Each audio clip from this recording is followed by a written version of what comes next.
নমস্কার বন্ধুরা, তো আজকে আমি বানাবো আলু বেগুনের সবজি।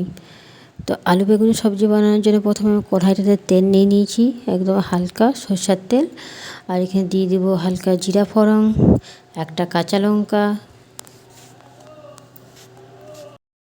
তারপর দিয়ে দেবো কাটা পেঁয়াজটা। এখানে একটা পেঁয়াজ আমি দিয়েছি। পেঁয়াজটা হয়ে যাওয়ার পর আমি হাফ চামচ আদা রসুনের পেস্ট দিয়ে দেবো।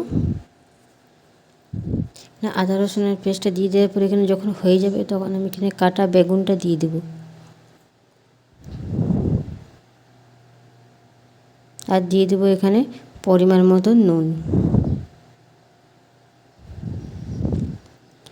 নুনটা দেওয়ার পর ভালো করে নাড়াচাড়া করে নেব। আর তারপর একটা থালা ঢাকা দিয়ে আলু বেগুনটাকে সিদ্ধ হওয়ার জন্য রেখে দেবো। বেগুনটা তো সিদ্ধ হতে সময় লাগবে কি নেই, আলুটা সিদ্ধ হতে সময় লাগবে। তো এখানে আমি একদম লো মিডিয়ামেই করবো, যাতে আলু বেগুনটা মানে জ্বলে না যায়। তো এখানে আমি মাঝে মাঝে চেক করে দেখবো। তো এখানে দেখতে পাচ্ছ যে বেগুনটা থেকে জল বার হচ্ছে। তো এখানে আমি কোনো রকমের জল ব্যবহার করব না। এভাবেই আমি থালা ঢাকা দিয়ে দিয়ে আলু বেগুনটা সিদ্ধ করে নেব।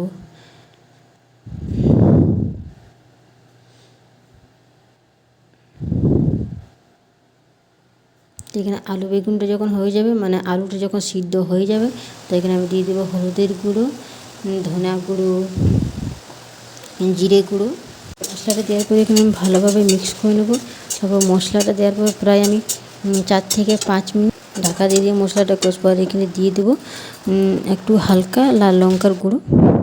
তো এখানে দিয়ে দেওয়ার পর এখানে ঢাকা দিয়ে দিয়েছি আবার। তো এখানে যদি মানে আলু বেগুনটা এখানে লটকে যায়, তো একটু পরিমাণে হালকা হালকা জল দিয়ে দিয়ে কষে নেবে ঢাকা দিয়ে দিয়ে। তাহলে খেতে খুব এটা একদম শুকা শুকা মাখা মাখা হবে। তো খেতে খুব ভাল লাগবে, খুব টেস্টি। তো দেখো কি সুন্দর দেখাচ্ছে, তো এটা খেতেও খুব সুন্দর লাগবে। তোমরা বাড়িতে একবার অবশ্যই ট্রাই করবে। তো আজকের মতন টাটা, বাই বাই। দেখা হবে একটি নতুন রেসিপির সাথে।